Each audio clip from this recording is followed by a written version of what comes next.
तुमच्या हक्काचा आवाज आजचा महाराष्ट्र।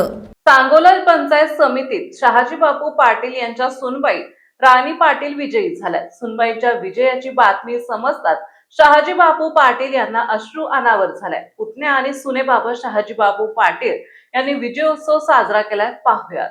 भाजपला स्वबळाच्या जागा मिळण्याएवढे चित्र स्पष्ट दिसून येते। या ठिकाणची निवडणूक पालकमंत्री जयकुमार गोरे यांनी अतिशय चांगल्या पद्धतीने हाताळलेली आहे आणि आमची शिवसेनाही भाजप बरोबर तिथं काम करते। ज्या पद्धतीने राष्ट्रवादी शरद पवार गटाकडनं मोहिते पाटील गटाकडनं सांगितलं जात होतं की भाजपचा आणि महायुतीचा सोपडा साफ होईल, चित्र तर वेगळं दिसायला लागलं। आता मोहिते पाटलांच्या घराचं भविष्य, त्यांच्या घरातलाच उमेदवार पंचायत समिती गणात पराभूत होतोय, यावर तुम्हीच ठरवा, मी ठरवण्यापेक्षा।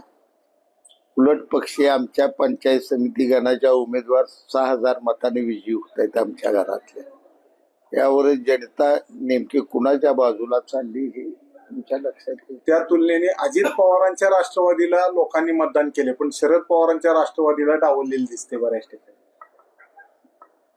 आता खरं तर सांगायचं तर शिवसेना ही शिंदे साहेबांचीच, राष्ट्रवादी अजितदादा म्हणजे आता सुनेत्रा बहिणीची, यावर महाराष्ट्र जनतेने शिक्कामोर्तब केली। विधानसभेला जी भूमिका घेतली अचानक दीपक सावंत यांनी, त्याची किंमत दोनदा त्यांना चुकवायला गेली। नगरपालिका असू दे, कायम असंच राहणार आहे ट्रेंड तुमचे, कारण तुम्ही, माझं मनापासून असं मत राहील माझ्या मित्राला की अजूनही त्याने सुधारावं आणि जनता कोणत्या दिशेने चालली त्या दिशेने स्वतःचा राजकीय प्रवास ठेवावा। आलं तर जवळ घेणार का तुम्ही? जनतेने मान्यता दिली तर निश्चितपणाने घेऊ। बापू, निकाल लागलेले आहेत, पंचायत समिती हातातून जाते असं दिसते। आता निकाल या ठिकाणी लागत चाललेले आहेत। 4 गटाचे निकाल लागले, त्यात 3 ठिकाणी महायुती आघाडी विजयी झालेली आहे। परंतु एकूण जर आपण पाहिलं तर जे मताधिक्य आहे ते प्रत्येक जिल्हा परिषदेच्या उमेदवाराचं मताधिक्य 7000, 8000, 7000, 8000 अशा फरकानं या ठिकाणी महायुतीचे उमेदवार निवडून येत आहेत। शिवसेनेचे शोभा खटकाळे या विक्रमी 9000 मतांना आल्या, दादा लवटे 7000 मतांना आलेत। आता बाळासाहेब केदारी या ठिकाणी बातमी आहे 5000 आले। हा 100 जो मताचा आणि मताधिक्याचा आहे तो तालुका संपूर्णपणे महायुतीच्या पाठीशी आता गेलेला आहे असं चित्र दिसून येते। शेतकरी कामगार पक्षाची, जनसामान्य यांच्या मनातील भावना आता संपलेली आहे।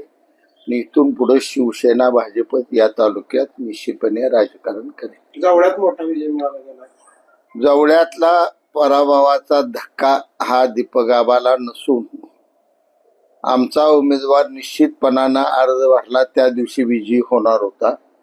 अतुल पवारांच्या विजयाविषयी आम्हाला निश्चितपणानं खात्री होती, म्हणून आम्ही तिथला शिवसेनेचा अर्ज उमेदवार माघारी घेतला।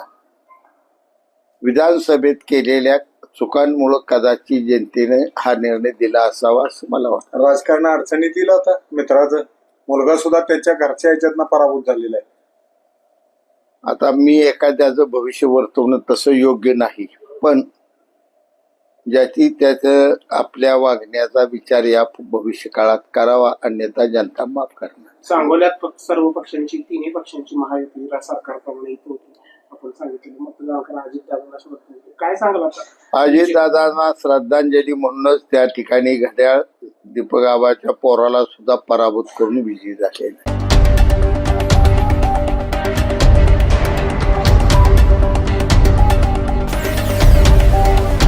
तुमच्या हक्काचा आवाज आजचा महाराष्ट्र।